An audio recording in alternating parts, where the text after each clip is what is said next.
5월 8일 수요예배 나오신 우리 사랑가족 한 분 한 분 주님의 이름으로 환영하고 또 축복합니다. 며칠 비가 오고 나서 맑아져서 그런지 가을 날씨 같더라고요. 오늘 어버이날인데 옆에 분에게 이렇게 한번 인사하시면 좋겠습니다. 하나님을 경외하는 당신이 좋은 어버이입니다. 하나님을 경외하는 당신이 좋은 어버이입니다. 아멘. 오늘 어하나 입단식이 있는데요. 입단식이 8시 50분에 있습니다. 그래서 제가 8시 50분까지 기도에 잘 인도하고 저는 조용하게 입단식으로 가도록 하겠습니다. 하나님께서 오늘 우리에게 주시는 하나님의 말씀은 요한계시록 3장 7절에서 13절까지 말씀입니다. 제가 가진 성경은 신약 성경 401면입니다.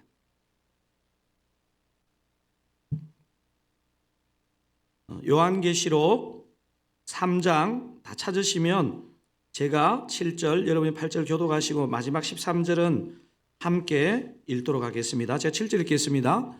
빌라델비아 교회의 사자에게 편지하라. 거룩하고 진실하사 다윗의 열쇠를 가지시니 곧 열면 닫을 사람이 없고 닫으면 열 사람이 없는 그이가 이르시되 볼지어다 내가 내 앞에 열린 문을 두었으되 능히 닫을 사람이 없으리라. 내가 내 행위를 아노니 내가 작은 능력을 가지고서도 내 말을 지키며 내 이름을 배반하지 아니하였도다.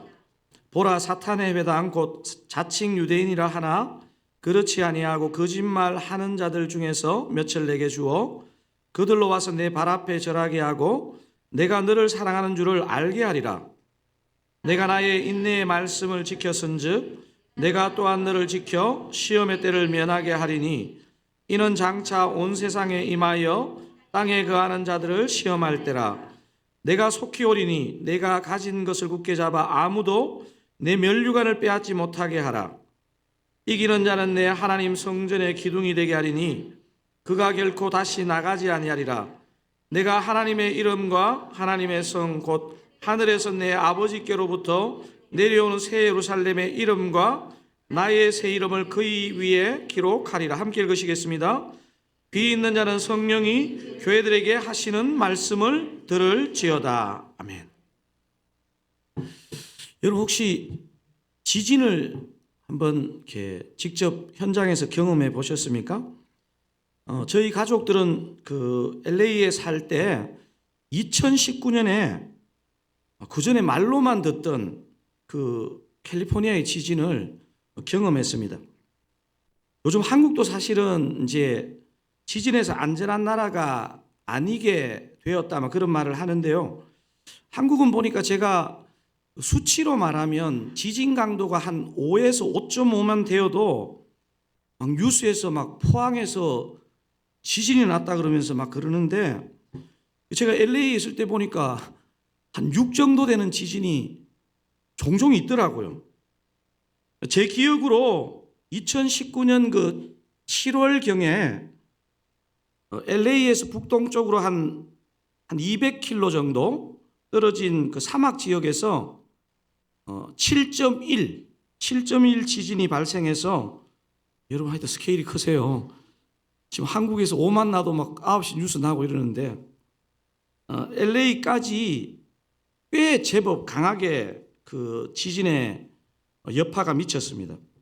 그날 제가 집에 있었는데 막 갑자기 집안 전등이 흔들리길래 갑자기 전등이 왜 흔들리지? 탁자가 막 흔들리고 집 전체가 요동을 하면서 집이 무너질 수도 있겠다 이런 생각이 들더라고요. 이게 말로만 듣던 캘리포니아 지진이라는 것을 실감했습니다. 그 이후에도 그날 정도는 아니지만 여러 번 하여튼 여진들이 있었는데요. 제가 말로만 아무리 설명드려도 여러분 실감이 안 나실 것 같아서 제가 그날 9시 뉴스를 준비했습니다. 여러분 9시 뉴스 영상을 한번 보도록 하겠습니다.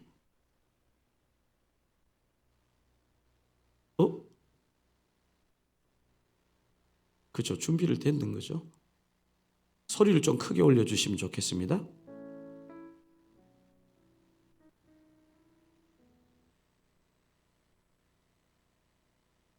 지금 지진의 영향이 아닌데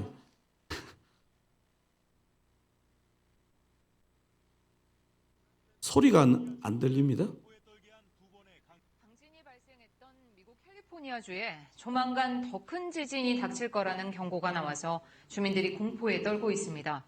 이른바 빅원이라고 불리는 대지진이 발생할 수 있다는 전망인데 당국이 나서서 이런 가능성을 일축했지만 주민들 중에는 생필품을 미리 사재기 하는 등 불안감에 떠는 사람들이 늘고 있습니다. 송영석 기자가 보도합니다. 화면을 전체로 이렇게 캘리포니아 해주십시오. 주민들을 공포에 떨게 한 두 번의 강진. 여진도 무려 2,000번 넘게 이어진 가운데 조만간 더 큰 지진이 닥칠 거라는 전문가의 경고가 잇따랐습니다. 앞서 두 지진은 빅원으로 불리는 규모 7.8 이상 대지진의 전조 현상에 불과하다는 주장입니다. The probability of a magnitude 6 in the next week is over 50%. Probability of a 7 might be as high as 11%.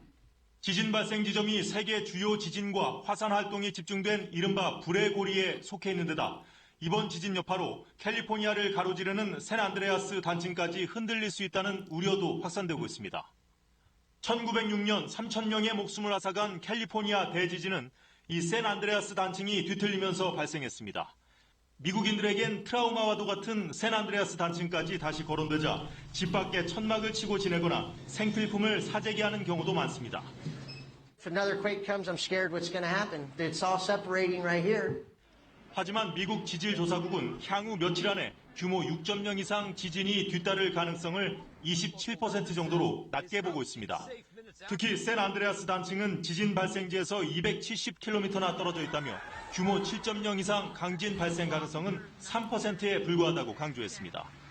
그러나 지질조사국 역시 2030년까지 길게 내다보면 단층 활동으로 인한 규모 6.7 이상 강진이 발생할 확률이 70%에 달한다고 밝혀 주민들을 안심시키진 못했습니다. KBS 뉴스 송영석입니다. 죄송합니다. 자막에 지금 미성년 칼럼 제가 그 LA 있을 때 사실 270km 떨어진 지점에 있었지만요. 이게 집이 무너질 수도 있겠다 이런 생각이 들더라고요. 오늘 본문에 나오는 이 빌라델비아라는 지역이요. 이 지진이 많았던 지역입니다. 여러분 빌라델비아라는 이름 뜻을 아시죠? 그죠? 뭡니까? 빌라델비아 모릅니까? 사랑과 우정을 얘기하는 필로스라는 단어와 형제를 의미하는 아델포스가 오늘 지금 뭐 이상한 소리가 많이 들리네요. 여러분 영적으로 깨어 있어야 될 것 같아요. 지금 영적 지진이 오나 봐요. 그 필로스라는 사랑, 우정을 의미하는 단어와 형제를 의미하는 아델포스가 합쳐진 단어가 필라델피아입니다. 그러니까 형제 사랑, 형제의 우애를 의미합니다. 제가 이게 설교를 준비하면서 진짜 저희 교회 주시는 말씀 같다고 느꼈던 이유가 뭐냐면요. 이 빌라델비아의 뜻은 사실 우리 드사랑교회 이름하고 똑같은 거 사실 드사랑교회예요. 사실은 이름이. 형제애, 형제 사랑, 우애를 뜻하는 이름이거든요. 오늘 본문에 나오는 이 빌라델비아의 도시를 좀 알게 되면요. 주님이 왜 이 메시지를 주셨는지를 좀 더 이해하게 됩니다. 여러분 빌라델비아를 소아시아 초대교회 소아시아 지도를 찾아보면 그 소아시아 서쪽 해변에서 내륙으로 깊이 들어와서 중앙 고원 지대로 넘어가는 그 관문에 있는 지역이었습니다. 제가 생각해 보니까 약간 이게 미국으로만 캘리포니아 같은데 이게 지금 무슨 소리죠 이게? 여러분 깨어 있으시기 바랍니다. 빌라델비아 교회가 초대교회 당시에 최소한 하여튼 굵직한 3가지 어려움을 겪고 있었다는 것을 역사적으로 알 수 있는데요. 첫 번째는 당시에 많은 초대교회가 그랬듯이 그 빌라델비아가 처한 가장 큰 어려움 중에 하나는요. 크리스찬들에게 황제 숭배, 가장 큰 이 우상 숭배의 핍박과 그로 인해서 생기는 불이익이 있었다는 것입니다. 이 핍박은 단순히 신앙생활 조금 어려운 정도가 아니고요. 사는 게 불가능한, 생계가 불가능한 그런 핍박이었습니다. 제가 다른 소아시아 교회에서도 잠깐 언급한 것처럼 당시에 황제 숭배나 우상 숭배에 동참하지 않으면 이 상인조합, 뭐 역사책에는 길드라고 나오죠. 길드에 가입시켜 주지 않아서 장사를 할 수 없도록 왕따를 시키는 거예요. 이게 예수 믿는 사람에게는 완전 치명적인 거예요. 아마도 처음에 믿음 생활하다가 이런 현실적인 생계의 문제 때문에 분명히 돌아가는 사람들이 있었어요. 그러니까 그것을 염두에 두고 기록했던 또 성경이 신약의 히브리서거든요. 두 번째, 그러니까 첫 번째 어려움은 황제 숭배 때문에 생기는 생계와 생존의 어려움. 두 번째 어려움은 오늘 본문에도 묘사하고 있습니다. 동족 유대인의 핍박이었습니다. 9절이 그것을 표현하고 있는데요. 같이 한번 읽어보겠습니다. 9절.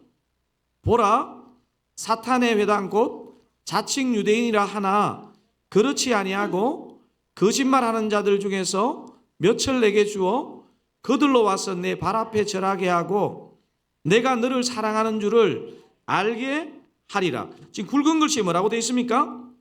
사탄의 회당, 자칭 유대인이라 하나 그렇지 아니하고 거짓말하는 자들. 여러분 저 표현도요. 가만히 보면 버전만 좀 다르지 사도 바울이 우리가 다루었던 빌립보서에도 저런 비슷한 표현이 나옵니다. 그러니까 초대교회 신앙생활을 하는 믿음의 선배들을 가장 강력하게 괴롭혔던 것 중에 하나가 같은 유대인인데 아니 복음만 믿으면 되는 게 아니고 율법을 지켜야 해. 할례도 받아야 돼. 율법적인 생활을 해야 돼. 이런 사람이 있었다는 거예요. 근데 여러분 사실 저나 여러분이나 제가 몇 번 얘기 드리는 거지만요. 우리가 유대인이 아니고 율법을 신봉하지 않아도요. 신앙생활 하다 보면 율법주의적으로 하려고 하는 경향이 우리의 재성 속에는 있는 거예요. 그래서 저와 여러분의 신앙생활에서 진짜 중요한 게 뭐냐면요. 복음으로 인한 간격, 예수님 사랑 때문에 하는 게 되게 중요해요. 그래서 저와 여러분이 신앙생활 하면서 내가 이걸 왜 하지? 정말 주님을 사랑해서 하는 건가? 복음에 대한 간격 때문에 하는 건가? 이 고민을 하는 게 사실은 굉장히 중요한 것 같습니다. 자, 세 번째 어려움은 제가 영상으로 보여드렸던 것처럼 AD 17년에 일어난 이 대지진으로 인한 어려움과 고통이었습니다. 여러분 사실 좋은 역사책을 찾아보면요. 이 AD 17년에 이 지역을 어마어마하게 강타했던 대지진이 일어나서 이 빌라델비아라는 도시는 그 지진의 가장 예민한 지점에 있어서 도시가 완전히 초토화되었습니다. 이런 본문 12절에 보면요. 이기는 자는 내 하나님의 성전에 기둥이 되게 하리니 라는 표현은 대지진으로 즉각 삶의 기둥을 잃은 빌라델비아 성도들을 하나님이 헤아리고 있다는 것을 보여주는 구절입니다. 여러분 12절 같이 한번 읽어보시겠습니다. 이기는 자는 내 하나님 성전의 기둥이 되게 하리니 그가 결코 다시 나가지 아니하리라. 내가 하나님의 이름과 하나님의 성 곧 하늘에서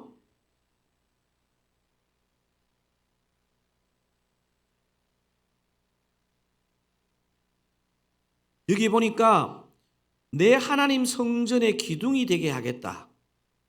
그래서 그가 결코 다시 나가지 아니하리라. 이 표현은요. 이 빌라델비아 성도들이 무슨 트라우마에 시달리고 있는지를 주님이 아시고 내가 너를 기둥으로 하나님 성전에 무너지지 않는 기둥으로 그렇게 되게 하겠다는 위로의 말씀이고 약속의 말씀인 것입니다. 방금 살펴본 것처럼 빌라델비아 교회는 최소 3중의 큰 어려움 가운데 신앙생활을 한 교회였습니다. 제가 오늘 이번 주에 이걸 묵상을 하면서요. 또 다시 위로를 받았던 게 뭐냐면 저는 제 목회만 힘든 줄 알았는데 한 2000년 역사 동안에 신앙생활하기 좋았던 교회나 성도는 없었던 거예요, 사실은. 지난주에도 말씀드린 것처럼 육적인 형편을 보면 빌라델비아 교회는 스무나 교회와 비슷하게 대도시 상가에 있는 미자리 교회에 해당한다고 볼 수 있습니다. 여러분 절대로 성경의 기록을 보면서 잘 나갔구나 이렇게 생각하면 굉장히 다를 수 있습니다. 인간적으로 보면요, 너무 안쓰러운 교회입니다. 이런 어려운 형편의 교회를 주님이 어떻게 평가하시는지가 저는 묵상하고 묵상할수록 궁금하던데요. 오늘 본문 그 두 번째 절인데 8절 제가 한번 읽어보겠습니다. 볼지어다 내가 내 앞에 무엇을 두었으되 열린 문을 두었으되 능히 닫을 사람이 없으리라. 내가 내 행위를 아노니 내가 작은 능력을 가지고서도 내 말을 지키며 내 이름을 배반하지 아니하였도다. 여러분 저기 8절에 지금 제가 큰 글씨로 무엇을 두었으되 열린 문. 제가 보니까요 이게 빌라델비아 교회, 열린 문 교회, 드사랑 교회는요 이름이 이 비슷한 맥락을 갖고 있는 이름이에요. 사실은 모양은 다른데요. 빌라델비아 교회 형제의 사랑을 강조하잖아요. 그 다음에 열린 문 교회, 지금 오늘 본문에 이 교회에 주님이 주신 약속이 뭐냐면 열린 문을 얘기하고 열쇠를 계속 얘기합니다. 열린 문을 얘기하고 열쇠를 얘기해요. 그리고 우리 드사랑교회가 이 이름에 저는 맞닿아 있다는 생각을 가지게 됩니다. 자, 열린문 교회 앞에 우리 주님은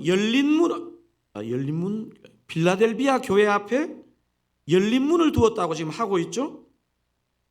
소아시아 7교회를 살펴보면요 각 교회에서 나타나신 주님의 모습이 다 다릅니다.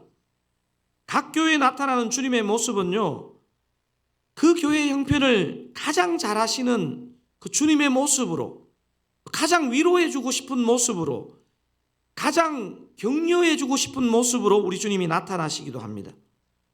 오늘 본문의 첫 절에 주님의 모습이 어떻게 나타나는지 7절을 한번, 오늘 본문 첫 절인데요 7절 한번 읽어보겠습니다. 빌라델비아 교회의 사자에게 편지하라. 거룩하고 진실하사 다윗의 열쇠를 가지시니 곧 열면 닫을 사람이 없고 닫으면 열 사람이 없는 그이가 이르시되. 7절에 빌라델비아 교회에 나타난 주님의 모습이 어떤 모습입니까? 무엇을 가지시니라고요? 다윗의 열쇠를 가지시니 열면 닫을 사람이 없고 닫으면 열 사람이 없는 것. 저는 우리 두사랑교회도 주님께서 다윗의 열쇠를 가지신 이로 나타나면 좋겠다는 마음이 이 말씀을 묵상하다가 들더라고요. 그래서 주님께서 열쇠를 열어주심으로 정말 열린 문교회, 영적으로 열린 문교회, 하나님을 향해서 천성을 향해서 열린 문교회가 되기를 소망하게 되었습니다.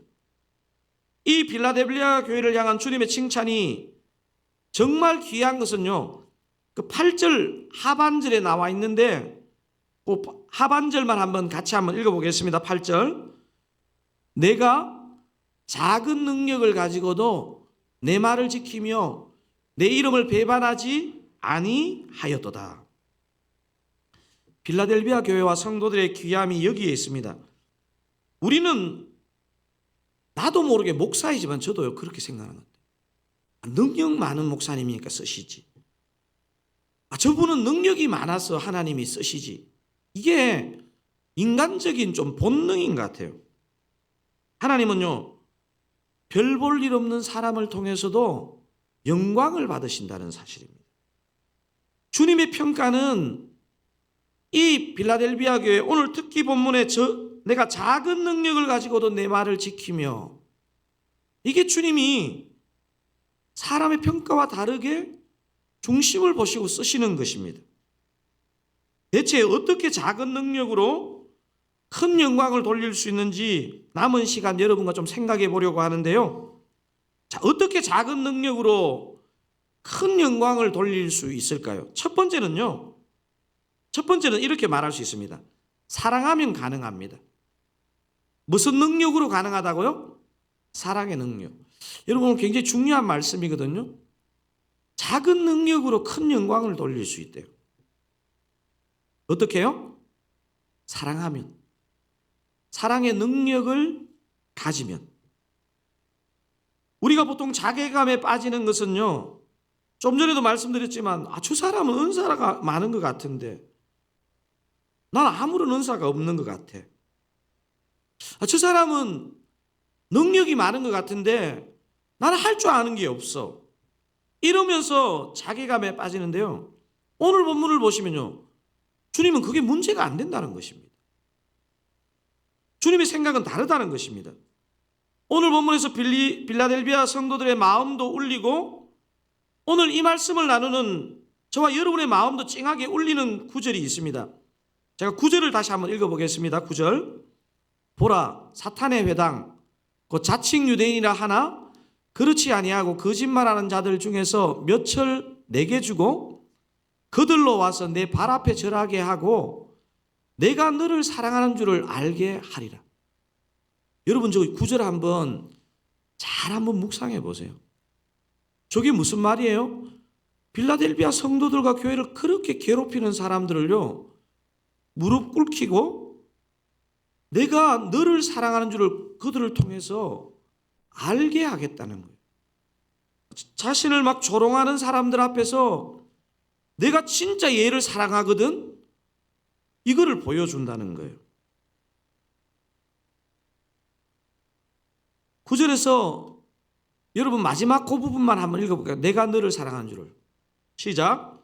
내가 너를 사랑하는 줄을 알게 하리라. 한 번 더 큰 소리로 여러분에게, 여러분 자신에게 고백하는 마음으로 한번 해보겠습니다. 내가 너를 사랑하는 줄을 알게 하리라. 아멘.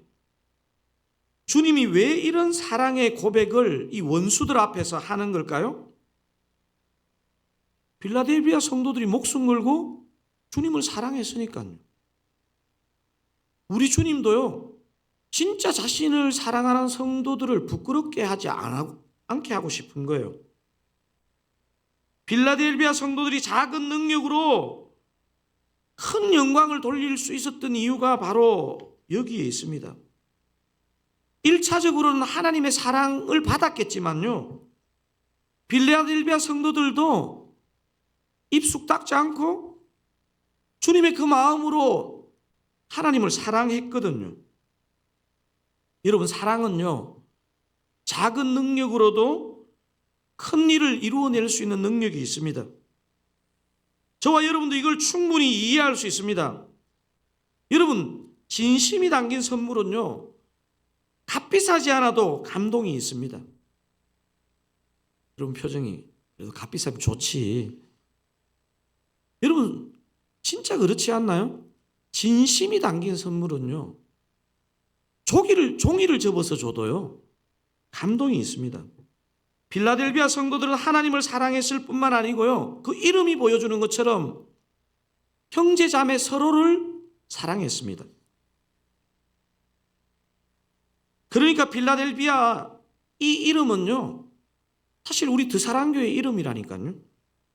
빌라델비아 교회는 주님을 사랑하고 형제를 사랑했기에 작은 능력으로도 큰 영광을 돌릴 수 있었다는 것입니다. 여러분 제가 이거 설교 준비를 하다가 제가 성경 탐구할 때 요한계시록을 정리하면서 제가 굉장히 중요하게 메모했는 게 있는데, 그 캠벨 몰건 목사님이 요한계시록이 어떤 책이냐를 이렇게 정리했습니다. 여러분한테 한번 보여드린 적이 싶은데 한번 같이 한번 읽어보실까요? 요한계시록은 개별적인 심리 치유에 맞추어진 책이 아니고 교회 공동체가 나아갈 비전을 제시한 책이다. 여러분 요한계시록은요, 막 신비한 걸 보여줘가지고 개인의 어떤 심리적인 카타르시스를 만들어 주려고 주님이 적게 한 책이 아니고요, 교회 공동체가 어떻게 사랑하면서 어떻게 나가야 할 비전을 보여줄 책이라는 것이 캠벨 몰건 목사님의 이 요한계시록 정의입니다. 계시록은 하나님에 대한 사랑도 강조하지만 서로에 대한 사랑, 공동체적인 사랑을 강조하는 책입니다. 우리가 요즘 지금 이제 다락방에서 빌립보서 하고 있는데요. 제가 빌립보서를 할 때마다 계속 놀라는 것은 뭐냐면요. 나는 자꾸 너라는 단어로 이 메시지를 받는데 주님은 자꾸 너희라고 표현합니다. 너희. 공동체를 향해서 주고 있다는 거예요. 빌라델비아 교회가 어떻게 작은 능력으로 큰 영광을 돌릴 수 있었는지 여러분 마음에 다가오십니까? 하나님에 대한 사랑, 형제 자매 서로에 대한 사랑 때문에 가능했다는 것입니다. 저는 이런 의미에서 우리 대사랑교회 성도님들이 저는 정말 성숙한 성도님들이라고 생각을 가집니다. 제가 보니까 교회 안에 간혹 발생하는 미숙함들이 교회 안에는 항상 있잖아요. 이런저런 미숙함이 발생하는데 제가 부임해서 지금 한 15개월 됐을 동안에 보면서요. 현장에서 버럭하시는 성도님은 제가 본 적이 없는 것 같아요. 한 두 분 계셨나? 제가 이게 과찬이 아니고요. 우리 대사랑교회 성도님들 안에 딱 보면요. 이게 잘못됐는지 어떤지를 다 알아요. 제가 보니까. 아는데 버럭하시지를 않아요. 이게 알지만 참아주고 기다려주는 이 빌라델비아의 정신이 우리 교회 안에 있기 때문에 그런 것입니다. 사랑하는 대사랑가족 여러분, 더 사랑하심으로 비록 우리에게 주신 은사와 능력이 혹 크지 않을지라도 주님께 큰 영광을 돌리는 대사랑 모든 성도님들 되시기를 주님의 이름으로 축원드립니다. 빌라델비아 교회가 작은 능력으로 주님께 큰 영광을 돌릴 수 있었던 1차적인 힘이 한 단어로 하면 뭐라고요? 사랑이었다면 또 다른 힘은 뭐냐면요. 이렇게 정리할 수 있습니다. 어떻게 작은 능력으로 큰 영광을 돌릴 수 있느냐? 2번 한번 읽어볼까요? 인내의 말씀을 지키면 가능합니다. 어떻게 하면 가능하다고요? 인내의 말씀을 지키면.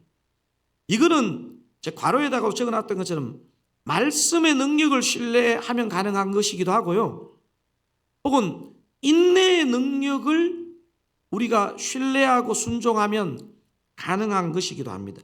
제가 보니까 이 부분에 대해서 개역개정의 번역과 새 번역과 공동 번역의 번역이 조금 느낌이 달라요. 먼저 우리가 처음에 읽었던 개역개정으로 요한계시록 3장 10절을 한번 읽어보도록 하겠습니다. 내가 나의 인내의 말씀을 지켰은즉, 조까지만 읽을게요. 새 번역 그 부분 한번 읽어볼게요. 인내하라, 내 말을 내가 지켰으니. 그 다음 공동번역 개정판입니다. 참고 견디라는 내 명령을 너는 잘 지켰다.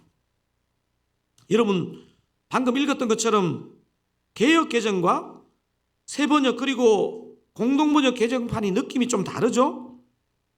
개역개정은 궁극적으로 말씀을 잘 지키는 것을 강조하는 것 같고요.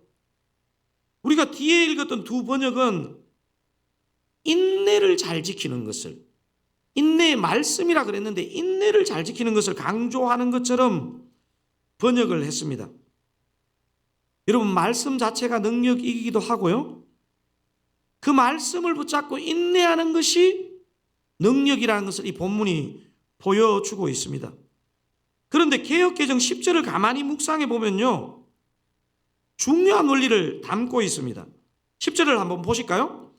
내가 나의 인내의 말씀을 지켰은즉 내가 또한 어떻게 해요? 너를 지켜. 지켰은즉 지켜. 그러니까 하나님은요. 사랑하는 자를 보호하지 않으면 막 속이 타가지고 못 살아요. 사랑하는데 핍박을 받는다든지 사랑하는데 오해를 받는다든지 이러면요. 우리 주님은요. 반드시 그것을 증명해 보여주십니다. 어떤 사람을 그냥 놔두지 못하느냐 하면요. 말씀을 지키는 사람. 말씀을 인내하면서 지키는 사람. 지켜선즉 지켜. 여러분 믿으시기 바랍니다. 당신의 말씀을 지키는 자는 주님을 반드시 지켜주신 줄 믿으시기 바랍니다. 또한 오늘 본문에 주된 두 메시지, 사랑의 능력과 말씀의 능력은요, 동전의 앞뒷면과 같습니다. 성경은 많은 곳에서 이것을 증명하지요. 대표적인 구절이 요한복음 14장 21절입니다. 이 제자반의 암송 구절이거든요. 지금 이제 제자반 다 오셨죠? 자, 요한복음 14장 21절. 제자반만 한번 다 띄워두셨네요. 자, 우리 전체 같이 한번 읽어보실까요? 나의 계명을 가지고 지키는 자라여 나를 사랑하는 자니 나를 사랑하는 자는 내 아버지께 사랑을 받을 것이요 나도 그를 사랑하여 그에게 나를 나타내리라. 나의 계명을 가지고 지키는 자라야 어떤 자라고요? 나를 사랑하는 자. 계명을 지키는 자가 예수님을 사랑하는 자래요. 역으로 하면 또 어떤 말이 됩니까? 예수님을 사랑하는 자는 예수님의 말씀을 지키게 되는 것이겠죠. 여러분이 예수님 사랑하시는 것을 어떻게 증명할 수 있습니까? 이거는 틀림없습니다. 여러분이 예수님을 사랑하는 사람은요, 어떤 상황, 어떤 환경에서도 말씀을 펴게 되어 있습니다. 그리고 그 말씀을 묵상하고 그 말씀을 지키려고 애쓰는 것으로 나타나게 되어 있다는 것입니다. 그런데 여기서 그냥 말씀을 지켰은 적 하지 않고 왜 나의 인내의 말씀을 지켰은 적이라고 한 것일까요? 여러분, 사랑하고 그래서 말씀을 지키면요, 반드시 인내하면서 기다린다는 것입니다. 그러니까 사랑하는 것, 말씀 지키는 것의 진정성을 어디에서 시험할 수 있냐 보면요, 인내하는 것에서 달려있다는 것입니다. 그러니까 사랑함으로 말씀을 지키기 위해서 인내하는 것, 이것을 주님은 주목하신다는 것입니다. 우리는 오늘 작은 능력으로 어떻게 큰 영광을 돌릴 수 있는지에 대해서 사랑의 능력으로, 말씀의 능력으로 가능하다는 말씀을 나누었습니다.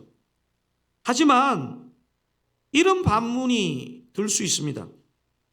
우리처럼 이기적인 존재가, 연약한 존재가 어떻게 지금 이 빌라델비아 교회처럼 사랑할 수 있고 인내할 수 있습니까?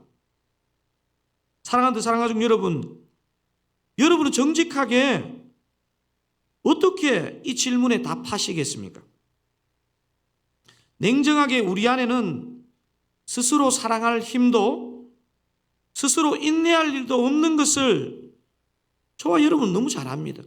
제가 목회를 하면서 한 번씩 확 두려워지는 것은 뭐냐면요, 내가 진짜 사랑할 힘이 없는 걸 내가 아는데, 내가 인내할 힘이 없다는 걸 내가 아는데 목회를 해? 이런 두려움이 확 몰려올 때가 있습니다. 근데 우리 주님이 좋은 것은요, 자상한 것은 그 말씀을 묵상해 보면 그 안에 그걸 뛰어넘을 수 있는 힘이 있다는 것입니다. 여러분 9절을 한번 읽어보겠습니다. 9절 속에 답이 있습니다. 9절을 한번 읽어보겠습니다.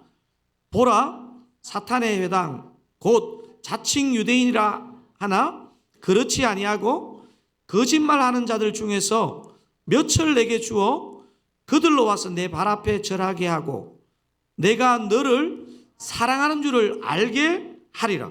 마지막에 뭐로 끝났습니까? 내가 너를 사랑하는 줄을 알게 하리라. 저와 여러분이 언제 진정으로 사랑하고 인내의 말씀을 지킬 수 있느냐 하면요, 내가 너를 사랑한다는 주님의 음성을 들을 때 우리는 가능하다는 것입니다. 아멘이십니까? 내가 너를 사랑한다는 주님의 음성을 들으면요, 다른 사람이 된다는 거예요. 애도 불안해하다가 엄마가 안아주고 사랑해야 하면요, 애가 다른 애가 되는 것입니다. 사랑하는 사랑하는 여러분, 저와 여러분은 바로 이 음성을 들었고 오늘 이 밤에 듣기 위해서 이 자리에 오신 줄로 믿습니다. 오늘 이 예배를 통해 반드시 내가 너를 사랑한다는 주님의 음성을 들으시기를 바랍니다. 오늘 찬양하시고 기도하실 때 여러분 다른 것은 안 들리더라도 내가 너를 사랑한다 하는 이 음성을 꼭 들으시기를 바랍니다. 이 사랑의 음성을 들으심으로 끝까지 주님 한 분만을 사랑하시고 잘 따라가시는 드사랑 모든 가족들 되시기를 주님의 이름으로 축원드립니다. 제가 여러분하고 그 사랑 얼마나 라는 이 찬양 부르고 싶은데요. 사람마다 찬양의 사연들이 있는 곡들이 있잖아요. 저는 이 그 사랑 얼마나 이 찬양에 대한 사연이 있습니다. 분당 우리 교회 사역할 때 제가 청년부 사역하다가 교구 사역으로 넘어왔는데 패턴이 너무 다르더라고요. 청년부 사역하는 거하고 본질은 똑같은데 일단 옆에 여전사님이 계신 것 자체가 달라요. 혼자 막 그냥 뛰어다니다가 옆에 여전사님 계시고 그리고 막 교구 사역은 또 막 교구 사역자 제가 볼 때 막 너무 많이 달랐어요. 그때 2013년에. 그래서 늘 그게 좀 어떻게 하면 교구 사역을 좀 잘할 수 있지? 이렇게 고민하면서 제가 광주 오포에 살았거든요. 이렇게 오포제를 넘어와서 보통 이렇게 쭉 달려가지고 이렇게 가야 되는데 직진을 해서 그날따라 율동공원을 둘러서 가고 싶더라고요. 이게 교회 빨리 출근하기 싫다는 증거겠죠?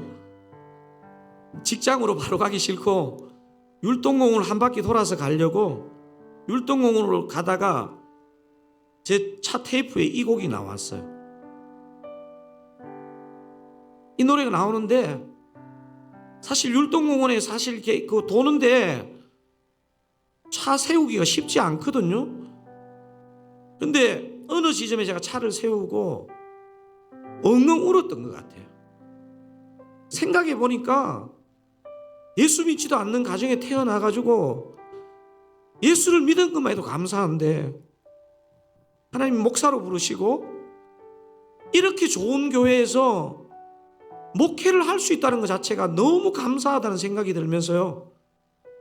이 찬양이 정말 저의 심령 안으로 들어오더라고요. 여러분 혹시 요즘 뭐 때문에 두려워하시고 불안해하시고 힘들어하시는지 잘 모르겠습니다. 저는 여러분 오늘 주님의 이 사랑의 음성이 여러분한테 들릴 때 저와 여러분 또 힘을 얻어서 달려가게 될 줄로 믿습니다. 우리 이 찬양